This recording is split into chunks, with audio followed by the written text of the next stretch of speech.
You're listening to Managing Leadership Anxiety, Yours and Theirs, a podcast offered in partnership with Missio Alliance. Each episode, we discuss internal and relational pressures, how they block effective leadership, and how we can move through them to a greater health. And now your host, Steve Cuss. All right, folks. Hey, we made it to the end of the 2022 season. Congratulations, first of all, and welcome to the final season wrap-up.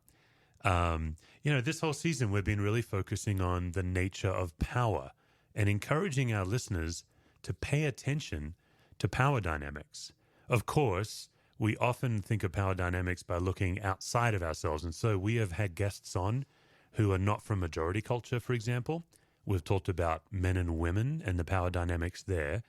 But of course, with this podcast, what we're most interested in is always beginning with the power dynamics inside of us. We just don't spend enough time thinking about the way we think. And asking the simple question, is the way I think and my assumptions and the story I tell myself, is it liberating or is it oppressive? And so this season, we simply set up an idea that there are all kinds of power in us and around us. Most power is oppressive, whether it means to be or not. It's oppressive. It comes on top. It pushes us down. It oppresses us.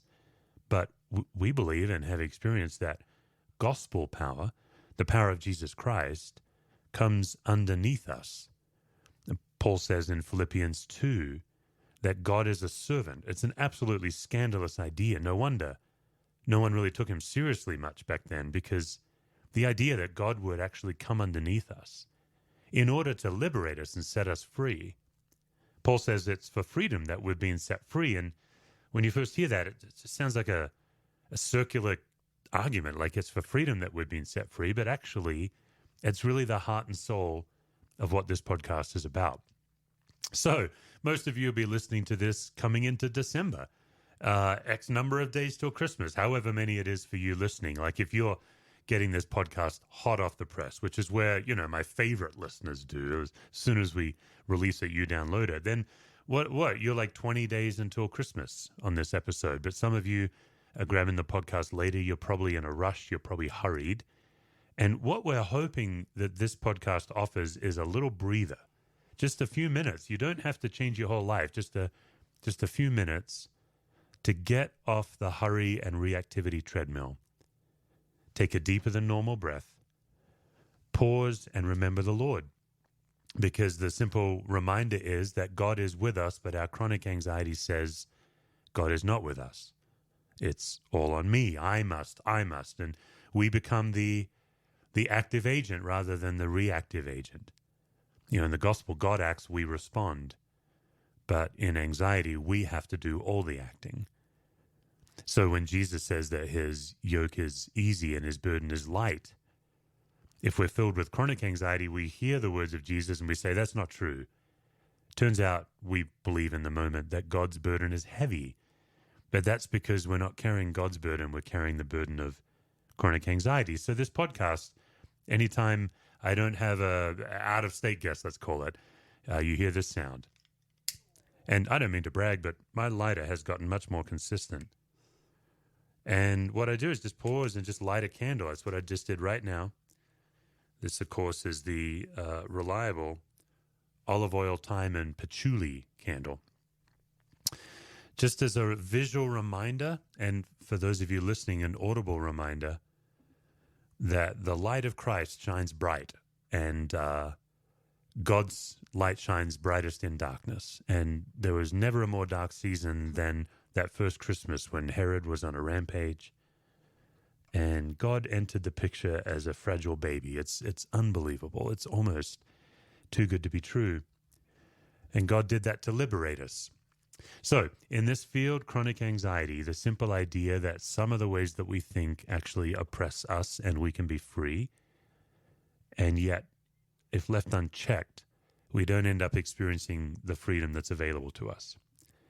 All right. So the best news for this episode is I'm not flying solo. And you might be thinking, wait a minute, you lit a candle, you must be solo. No. My wife, Mrs. Cuss, the friendly neighborhood therapist, has joined us on this episode. Lisa, welcome back to the show. I'm trying really hard not to laugh as you're describing every beat of lighting your candle and what kind it is, and laughing and yet loving it all at the same time. I'm hoping for a sponsorship, but I'm in a dilemma because this is a Hobby Lobby candle.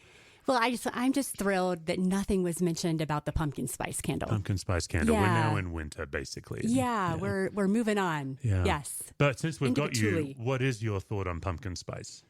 I like a good pumpkin spice. Yeah. I like the changes because it brings a different feel with each season. Yeah. There's something about pumpkin spice. It's really warm and just feels like you're wrapped up in a big old pumpkin pie. Yeah, makes you want to hug. Yeah. Makes you want to hug, makes you want to be cozy. Yeah. So second question then, and this is somewhat related, and now we're moving into gender stereotypes. Do you know any men that love pumpkin spice? The most I hear from men is really doesn't bother me, but it clearly bothers you. Yeah, they're not anti? Because, Yeah. I feel strongly against it. But okay. Yep. Hey, so we're talking about power dynamics. Many of my listeners know you're our friendly neighborhood therapist. You do trauma therapy, attachment therapy. What's your reaction as you hear this journey of grappling with power and being liberated and free? What are you seeing? Yeah, I mean, one thing that it made me think of is the need, even in myself and in people that I work with, to detangle what we think has power over us, and just take time, whether that's telling story or, when I work with kids, it's playing it out. But detangling the power and naming what we think has power over us, whether that's from the inside or from the outside. But then the step that I think we often forget, as you're so clearly stating, is just what are we running to for our source of power? And that both are important. Makes me think of I have a little guy that I've been working with. We do a lot of play therapy. And so we do a lot of fighting, sword fighting. Lately, shields have been involved. Nerf guns have been involved. Yeah, if I may just interrupt, like sometimes the Cuss family will get Amazon deliveries and we're all excited and it's Nerf guns, but it's really for your business. It's for my work. Yeah. Yeah, it's for my work. Yeah. So just recently, as I was working with this little guy and we had shields and Nerf guns, and he was really interested in the difference between reflecting the Nerf bullets and deflecting, and kept telling me, no, do it this way so I can reflect, and then do it this way so I can deflect. And so, we go through all this and I slowly learn, what the difference is. And so at the end, we're sitting down talking, and he's like, reflecting is when you shoot a bullet and my shield makes it go right back to you, so that the bullet is right back on you. And he says deflecting is when you shoot it and I deflect it in a way that it just falls off. Well, then you can imagine all the conversation we got into about when in life is important to reflect and when is it important to deflect. And so the words of wisdom, that I brought from him was reflecting with people is when you use words to talk about what's going on with somebody else, and you can reflect it and have a conversation back. Deflecting is when you are talking to someone and their words are so hard that you just choose to deflect and it just falls off of you and doesn't have any meaning. And I was like, wow. And then we were getting to talk about the fact that sometimes that power that you need to deflect is from the outside, but sometimes it's from the inside as well. That sometimes there's this power or this inner critic, that says words about us that are not true, that we just need to let fall off of us and then run, I would add, to our true source of power. That's just what I was thinking about as you were talking. Why is it so hard for people? Like you mentioned that one of the things you do is help people detangle. That's a real common thing. People come in overwhelmed or confused. Yeah. But they just need a safe place to be able to, unravel. To unravel, to talk through. And a lot of what we're doing is just people come in with almost just this feeling of, Yeah. and you can't, so we try to put words to it. But a lot of times, we have a tool that we use to just kind of figure out a lot of it's unknown in a situation. and what we do know, like naming what we do know so we're not overwhelmed by the unknown. And then a lot of it is looking at what are our assumptions that we have. When is it that we're taking the unknown, but then making assumptions out of it and acting as if that is truth? You know, that can be about ourselves. That can be about somebody else's intentions. And then we're always trying to, always what I'm trying to do is connect our head brain and our body brain so that we can figure out, man, what are the emotions or body sensations that are also driving us with these thought processes that we have. And so we call that detangling so that we can figure out, what is true? What are we assuming? And it just brings clarity, Yeah, it really is amazing. Like we think we know more than we really know when we actually, like one of the things you have is you actually have people build a chart. What is known, what is unknown, what is assumed. And I think is the fourth category, what are the emotions? Yeah, emotions. And then some people have it as emotions. Some people have it as just body sensations, like, a tightening gut, the pit in the stomach, a headache, Yeah.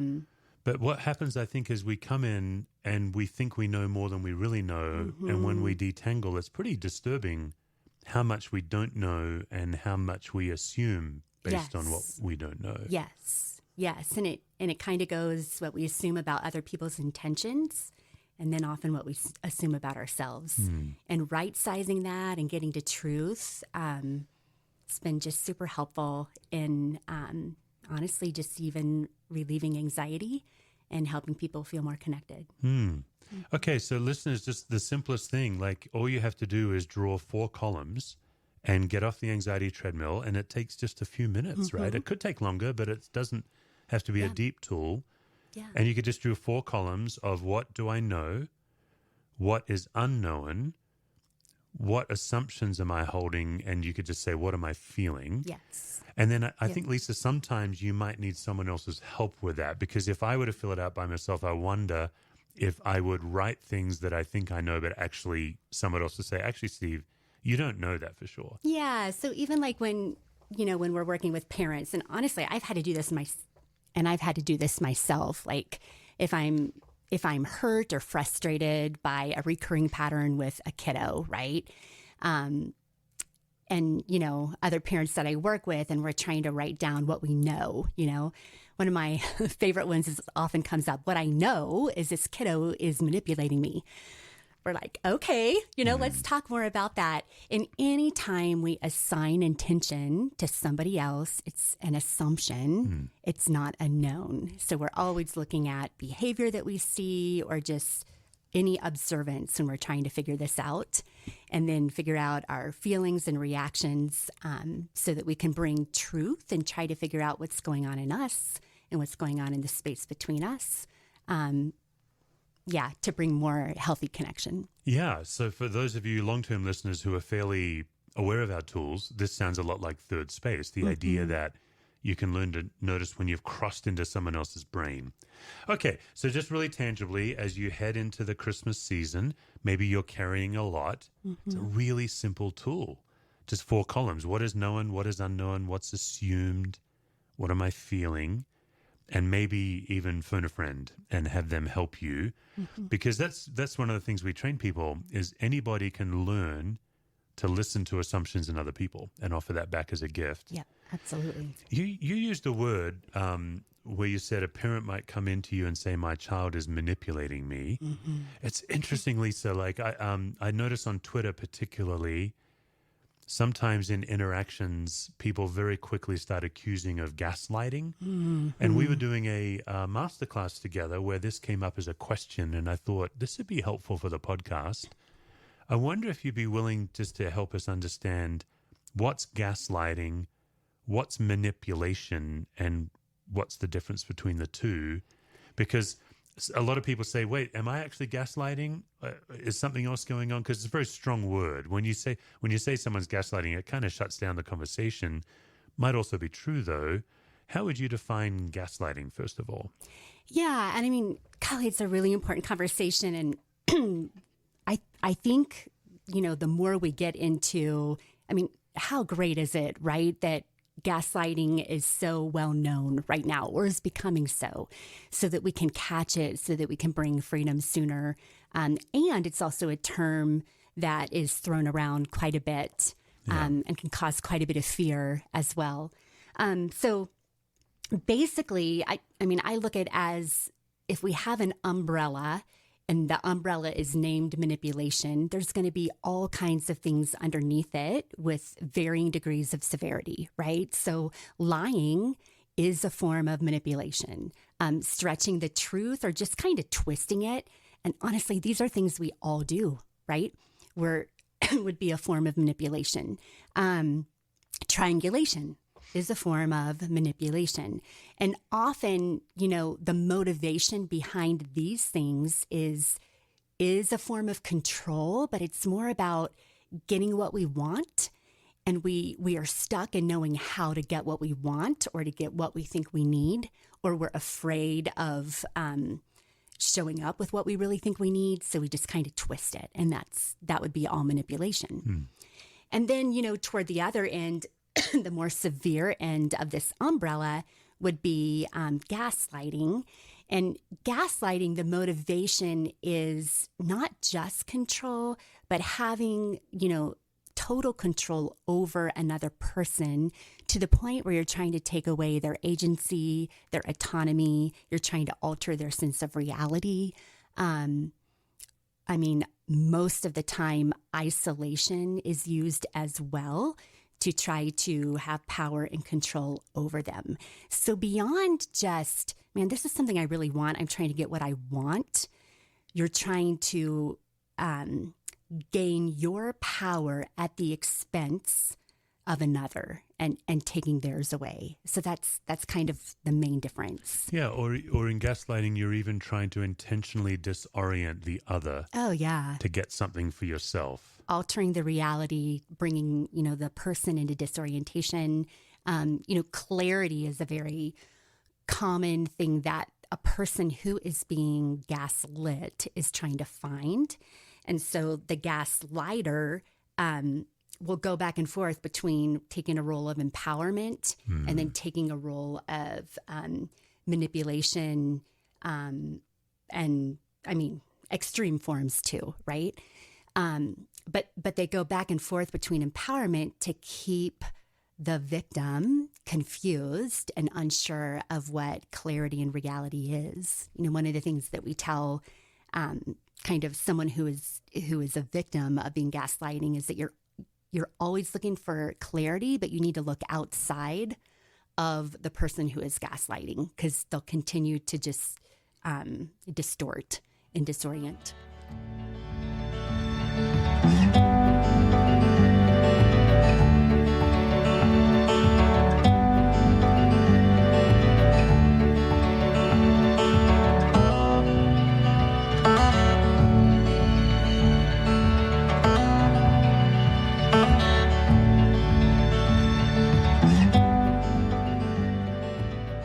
So then a couple of things we wanted to do before we wrap up is Lisa and I just got to finish a really neat intensive. It was the Capable Life Intensive. We had 20 people fly in, and then with us and our coaches, there were 28 of us total. Of us. Yeah. So many of you may or may not know, we have a number of people trained to coach Capable Life, and most of them are old and dear friends of ours that have been through this system at our church for years.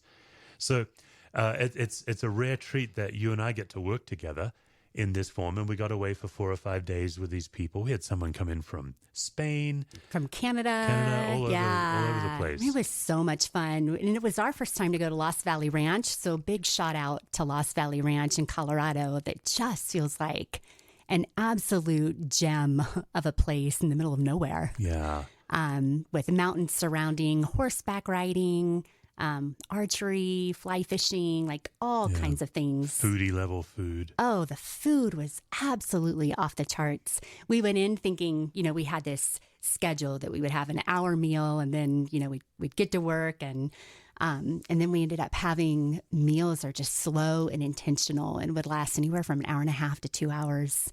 And man, the connection that was formed around good food and a round table, and being served even was just amazing. Being treated. Yeah. Yeah. So, amazing group of people that came in, and man, the depth. yeah. So we want to have a little chat about intensives because we're going to offer more Capable Life intensives next year. Mm-hmm. Why do intensives work? Yeah, I think, man, intensives are so important because it obviously you would choose to do one at a point in your life where you're really wanting something, right? And really kind of searching for some change. But I think intensives, when you can get away, get out of your own environment, go into a kind of a beautiful setting and intentionally have space to work on yourself and find the presence of the Lord, and where he is, amidst all that's going on in your life, it's can be really freeing. And then you've started offering intensives. So our Capable Life intensives are always in a community. We bring in 4 people, 8 people. This time we brought in 20 people. It was a large intensive. But you've started offering one-on-one intensives for people on their own personal quest. Tell us what that is. If somebody wanted to explore a one-on-one intensive, whether it's with you or there are several groups that offer these kinds of things, how do they know that they're ready for it? Yeah. I think we get to this place in our lives where sometimes we can taste freedom, but we keep running into the same things again and again. Yeah. Or I know some people who've done a lot of work and we're just not, we know something's right around the corner. We're just ready to unlock something that's not quite there yet. So these intensives are designed to do 16 hours of kind of in-depth counseling in 4 to 5 days. And so somebody would come in and stay in beautiful Colorado, and it would be like 4 hours of meeting together in the mornings. And then the afternoon and the evening would be for life-giving or rest purposes, to really be able to discover, let whatever we did in the morning really sink in, and to really come in touch with the presence of God. So the beauty of an intensive in 4 hours time together is that we get to take time to look into our stories and get to look into how God is at work. And a lot of times there's unresolved trauma. So we would do EMDR together. I'm trained in EMDR. We would look at our internal family system that's inside of us, those parts that continue to show up that are so reactive and that want to break, I've been noticing a lot recently that spiritually there's just some spiritual misunderstanding in our stories. And when we can go to our places of trauma and re-find healthy, secure attachment with God, like it's honestly just an absolute joy to witness. Yeah. So you offer, people come and see you, they fly in, they stay somewhere nice. Yep. And they spend the mornings with you. Yep. And for those who are not familiar, EMDR is a specialty trauma diffusing technique that requires training and licensure. And so they might do EMDR. They might help you. You may help them figure out the story they tell themselves and sift it through the gospel. They might be doing attachment work. They might be doing parts of self to understand when they run away or when they fight or flight, things like that. Yeah, we may be doing nervous system. We may be doing family systems. There's all kinds of things we can do. The beauty of an intensive is that you get to be creative and take time to go where you need to go. And that's the other beauty is you do an intense morning, but then you have the afternoon and evening for reflection, recreation. For fueling. Sleep. Yeah, whatever is needed. Okay, so folks, Lisa's opening up several slots next year for people who want to explore intensives, and we'll have a way to get in touch with that on the show notes. But at the end of the day, you can go to capablelife.me. You can go to Lisa's website, mypathwayscounseling.com, but you don't have to remember that because there'll be a link in the show notes. And if you want to explore an intensive, obviously it's no small thing. You can submit a form. And even what Lisa will do is have a little quick Zoom with you to see, is this the right time for you? Is this the right fit? And to be frank, Lisa, if you may not be the right fit, we know others that do this work. Absolutely. Yep. Yeah, that we'd be happy to connect you Yep. to as well. Happy to refer out. Absolutely. And then Lisa and also I, will be offering Capable Life Intensives in 2023. These will look different. What Lisa's doing is really an intensely therapeutic approach using proper therapy tools. What the Capable Life Intensives do is the one we just wrapped up, is they teach you the 10 tools of Capable Life. It is based on systems theory, but we always put people in groups. So you might come in a group of 4 or 8 or 12, but the same kind of rhythm. We work some, we play some, we feast some, and we'll be offering those in 2023 as well. And you can also submit through the Capable Life website there if you want to get on the waiting list. We have not yet laid out our dates for those. But if this piques your interest, if you're like, oh man, I think I need like an intense one-on-one with a counselor, or you might think, wow, sitting around with a few peers in a safe room where I can explore my anxiety, learn some of the Capable Life tools, man, sign me up. Then we just want you to know intensives do a very particular work. You know, all through Scripture, it's what we call temporary place. At least I remember we were at Camp Elam, and we were ordaining a dear friend of ours, Renee, one of our favorite Capable Life coaches. And we asked the camp director at Camp Elam. Camp Elam, folks, is just a church camp where we have been going for years. It's a special place for our church family and for us. And we asked Dan, the camp director, if he'd give a devotional as we got ready for this ordination. And I'll never forget, he gave a devotional on the power of temporary place. And I was not ready for my life to be changed. It was really wild. And Dan just opened up Scripture for us. And here was this simple idea. He said, God does unique work when we get away to a temporary place. Yes. And that's really what the intensive is about. Yes. And so if you're feeling stuck, if you keep running into yourself, maybe you've been listening to this podcast for over a year and you're saying, same old for me. I'm not making any transformation. Then in 2023, maybe it's time to budget some time and some money to intensely get away and really let God do unique work while you're away. So we'll have links in the show notes for that. But what we've learned to be true is we both also offer ongoing steady work. So you see clients every week. I have the Capable Life community where people can join. We have the journal that we built together. And it seems to us, Lisa, that real transformation happens in some combination of intensives and ongoing work. Yeah. What's your take on that? Yeah, absolutely. What we know is that a lot of times grief is chunked, and that when we chunk grief and really, get through a lot at one time, then it allows us to continue the process, day by day later. And I think searching through as we get older, we're constantly making deeper meaning of our story, right alongside the story of God and how we fit into that. And so an intensive allows us to make some headway so that we can then take that learning and just continue along, but maybe at a faster pace for a bit. Yeah. So as we wrap up this season, it's just, as always, been a tremendous honor to just be a trusted guide and a trusted voice in your life.